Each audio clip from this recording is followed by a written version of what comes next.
Баланың мұрны неге қанайды?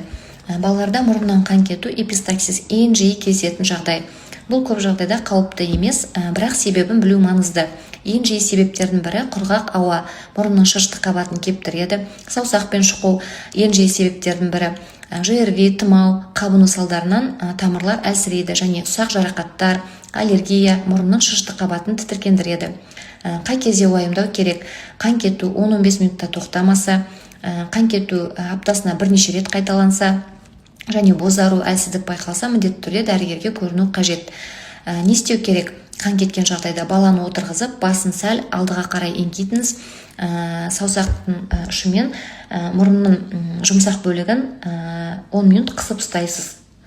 Және салқын компресс қоюға болады. Не істеуге болмайды? Басын артқа қарай шалқайтуға болмайды, себебі қан жұтылып кетуі мүмкін. Ақпарат пайдалы болса лайк басып, достарыңызбен бөлісуді ұмытпаңыздар.